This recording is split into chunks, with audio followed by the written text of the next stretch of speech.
రాకేష్ రెడ్డి గారు, రోజా గారు, ఈ రోజు మార్నింగ్ నుంచి మేము పొద్దున్న నుంచి చూస్తూనే ఉన్నామండి. ఎక్కడ జరుగుతున్నా కూడా గ్రామ సభలు ఇలాంటి ఏదో ఒక గొడవతో అక్కడ జనాల మధ్య అధికారులకి మధ్య జరుగుతున్నటువంటి గొడవను చూస్తున్నాము. లేకపోతే ప్రతిపక్షాలు వాళ్ళకి అక్కడ ఉన్నటువంటి వాళ్ళకి అండగా నిలబడి వాళ్ళు ప్రభుత్వంతో గొడవ పడుతున్నటువంటి దృశ్యాలే మేము మార్నింగ్ నుంచి చూస్తూ ఉన్నాం. ఎందుకు ఈ పరిస్థితి అంటారు? అంటే ఇప్పుడు ముఖ్యంగా సోదరులు మోహన్ భాయ్ సాబ్ అన్నట్లు లక్ష్యం, కాంగ్రెస్ ప్రభుత్వం లక్ష్యం నెరవేరింది. పోలీసు పహారాల కాంగ్రెస్ వాళ్ళకు బెనిఫిట్స్ ఇప్పించుకోవాలి. అది ప్రజలకు కాదు, పేద ప్రజలకు కాదు. లక్ష్యం, కాంగ్రెస్ ప్రభుత్వ లక్ష్యం ఏంటంటే కాంగ్రెస్ సానుభూతి పరులకు, కాంగ్రెస్ కార్యకర్తలకు మాత్రమే వర్తిస్తాయి ఆ స్కీమ్లు. అంటే ఈరోజు మొత్తము అంటే చాలా సభలు పాల్గొన్నాం, గ్రామ సభలల్లా మొత్తానికి మొత్తం అనర్హులు. రేషన్ కార్డులు కావచ్చు, అది ఇందిరమ్మ ఇల్లు కావచ్చు, మళ్ళీ కొత్త దుకాణం పెట్టారు, మీరు అప్లై చేసుకోవచ్చు. ఇప్పుడు ఫర్ ఎగ్జాంపుల్ అమరావతి విలేజ్ ఉంది, నేను వెళ్ళాను గ్రామ సభకు, ఏడుస్తున్నారు ఆడవాళ్ళు, భర్త లేని వాళ్ళు. అన్న 15 సంవత్సరాల నుంచి అప్లై చేసుకుంటే మళ్ళా భూమి ఉన్న వాళ్ళకి వచ్చింది ఏంటన్నా, భూమ లేని వాళ్ళకు, భూమి లేని వాళ్ళకు మాకెందుకు రాదు? మేము ఎటు పోవాలన్నా? ఇంతకు ముందు నక్సలైట్ దగ్గర కూతుంటే మేము పక్కనే నక్సలైట్ ఉండేవాళ్ళు, ఇప్పుడు లేరన్నా. మమ్మల్ని ఏం చేస్తారు మీరు? ఆ పార్టీడు ఈ పార్టీడు ఏ పార్టీడు ఆదుకోకపోతే మేము ఎటు పోవాలని అడుగుతున్నారు. కరెక్ట్. ఇప్పుడు సోదరుడు చెప్పినట్టు ముందు అరువులకి ఇవ్వండి.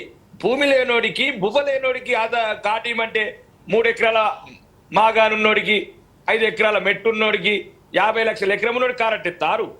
ఇక్కడ వచ్చి చిమరాజపల్లి కావచ్చు, ఆంధ్రనగర్ కావచ్చు, ఒక వృద్ధుడు కన్న నిండా నీటి చుక్కలమ్మ, బాబు ఒక్క గుంట భూమి లేదు, అద్దె ఇంట్లో ఉన్నాము. ఇక్కడ అరువుల ఇచ్చి చూస్తేనేమో కాంగ్రెస్ మేనిఫెస్టో లాగా ఉంది. ఉన్న వాళ్ళకు నేను చెప్పట్లేదు, ఒకవేళ నేను అధికారులు కూడా చెప్పాను, పాపం వాళ్ళు బలహీనులు. ఈ ఉసురు ఊరికనే పోదన్న. పేదవాడి కన్నీరు, సామాన్యుడి కడుపు కోత, కడుపు బాధ, ఇది భూమి మీద పడితే మామూలుగా పోదు. ఈ రాజకీయ నాయకులకు ఒక అలవాటు అయిపోయింది. 75 సంవత్సరం వచ్చినా ఇంకా అరువులకు ఇవ్వకుండా మొత్తానికి మొత్తం అనర్హులు. ఈ ఎలక్షన్ల ముసుగు పెట్టుకొని స్థానిక సంస్థల గట్టెక్కాలని ఒక పన్నాగంలా ఒక్కటండి. ఎంత దరిద్రం అన్న దరిద్రం ఏంటండి ఇది? గవర్నమెంట్ ఎంప్లాయీస్కి ఇస్తారా? గవర్నమెంట్ ఎంప్లాయీస్కి రేషన్ కార్డులు ఇస్తారా?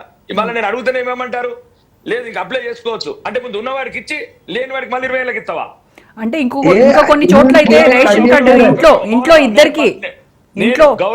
నేను ఒక శాసనసభ్యుడు చెప్తున్నానా, నేను చెప్పిన దాకా వినండి మీరు దయచేసి. ప్రతి గ్రామ సభలకు వెళ్ళాను, ఆంధ్రనగర్ వెళ్ళాను, చిమరాజపల్లి వెళ్ళాను, కుద్వాన్పూర్ వెళ్ళాను, ఆరుమూరు వెళ్ళాను, ప్రతి చోట గ్రామ సభలు పాల్గొన్నాను. కన్నీరు నేను చూశానన్నా. మీరుంటే రేవంత్ రెడ్డి స్విట్జర్లాండ్ నుండి ఉండొచ్చు, లేకపోతే మంత్రులు ఏసీ గదులలో ఉండొచ్చు. తెలంగాణ ప్రజల ఈరోజు ప్రత్యక్షంగా చూసాం. ప్రజలు మేము అధికారులకు నచ్చ చెప్తున్నాం, ప్రజలకు నచ్చ చెప్తున్నాం. ఏంటన్నా ఇది? ఇంతమంది పోలీసులు ఎందుకు? ఇంతమంది పోలీసుల 20 మంది అరువులు ఉంటే 40 మంది పోలీసులను పెడతారా గ్రామ సభలల్లా? అది కూడా ఒకేసారి దించుర్రి. మరి కాశ్మీర్కి వెళ్ళి దించుర్రి, బార్డర్ ఫోర్సులు దించుర్రి. ఇది ఆమెకి ఇచ్చింది అధికారం. 10 ఏళ్ళు అట్లానే అట్లేడ్చిండ్రు, మళ్ళీ ఇప్పుడే ఇచ్చిండ్రు. నేను చెప్తున్నా కదా, ప్రతి విలేజ్లో ఆ రోజా, ప్రతి విలేజ్లో మొత్తం అనర్హులకు ఎక్కడనో 10 మంది. వాళ్ళు అడుగుతే ఏమంటున్నారు? బెదిరిస్తున్నారు. నేను పోతే చిమరాజపల్లిలో ఒక వృద్ధురాలు ఏడుస్తున్నది, అయ్యా నువ్వు రాకముందు మమ్మల్ని పురుగులాగా తీసి పడేస్తున్నారు, పోలీసులతో తరిమేస్తున్నారని. దీనికా మీ పోలీస్ బంధు పారాలు పెట్టి మీరు ఈ గ్రామ సభలు పెట్టడం? ఇది మొత్తానికి మొత్తం ఈ గ్రామ సభలని అరువుల రద్దు చేయాలా? అంటే ఇలా రసాభాస జరుగుతుందని ప్రభుత్వానికి ముందే ఒక ఆ ఉద్దేశంతో ఉన్నారనమాట, వాళ్ళకి ఒక ఆలోచన ఉంది. ఇప్పుడు సోదరుడు అన్నట్టు లిస్ట్ పోయిందే హైదరాబాద్కి వెళ్ళి, లిస్ట్ పోయిందే ప్రజాభవన్కి వెళ్ళి, లిస్ట్ పోయిందే సెక్రటరీకి వెళ్ళి, లిస్ట్ పోయిందే 3 రంగుల జెండోడికి, ఈ లిస్ట్ పోయిందే సానుభూతి పరుడికి. ఎందుకు తెలియదు? నేను చెప్తున్నా, రండి రేపు తెలంగాణ అసెంబ్లీలో రండి. ఎవరన్నా ఉంటే నేను స్పీకర్ ఫార్మాట్లో వస్తాను రాజీనామా. దమ్ముంటే ఏ శాసనసభ్యుడన్నా దీంట్లో లేదు ఇది కరెక్ట్ అంటే రేపు రండి, తెలంగాణ శాసనసభ డైరెక్టర్ వస్తాను. గౌరవ స్పీకర్ దగ్గర కూర్చుందాం. 12,672 గ్రామాలలో ఇదే నరకం పేద ప్రజలకు. ఇక 10 ఆరుమూరు సంగతి చెప్తున్నా, 11 సంవత్సరాల రోజు ఒక ఇల్లు లేదు, ఒక్క రేషన్ కార్డు లేదు, ఒక్క పెన్షన్ లేదు, ఒక్క ఇల్లు లేదు. ఇంకెన్నేళ్ళు చంపుతారు వాళ్ళని?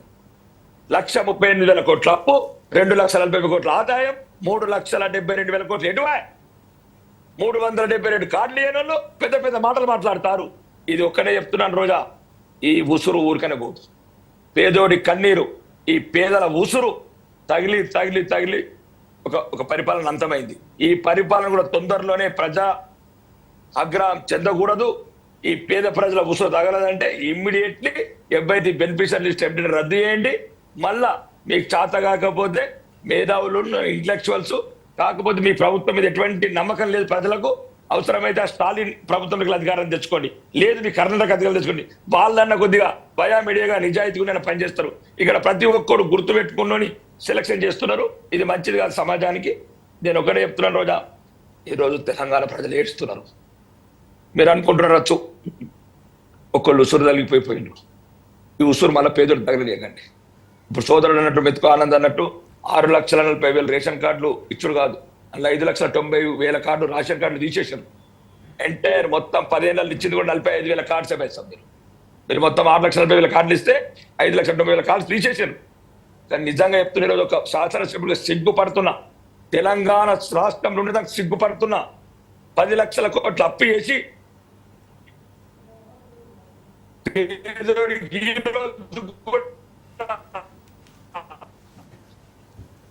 గ్రామసభలు రాకేష్ రెడ్డి గారు, మీ నెట్వర్క్ ఏదో ప్రాబ్లం ఉన్నట్టుంది, వాయిస్ సరిగా రావట్లేదు. ఇందిరమ్మ పథకం ఇస్తామని అన్ని పార్టీల వాళ్ళు తలదించుకోవాల్సింది. అందరం, నేను అనేది పార్టీలకు అతీతంగా అందరు ఒకటి కావాలా. అందరూ కమ్యూనిస్టు కావచ్చు, బీఆర్ఎస్ కావచ్చు, ప్రతిపక్షం అన్న ప్రతి ఒక్కరు కావచ్చు, మజ్లిస్ కూడా కావచ్చు, వెంటనే ఈ ప్రభుత్వాన్ని డిమాండ్ చేసి మొత్తం ఏదైతే ఇప్పుడు ఉన్నదో ఇందిరమ్మ ఇల్లు కావచ్చు, ఈ రేషన్ కార్డులు కావచ్చు, ఈ ముందు రద్దు చేయించాలా. రద్దు చేయించి ఒక మంచి నిజాయితీ పరులతో కూడుకున్న కమిటీని, ఆఫీసర్లను అందరిని వేసి మళ్ళీ నిజమైన అర్హులకు ఈ పథకాలు అందేటట్టు చేయాలన్న ప్రధాన డిమాండ్ రోజు.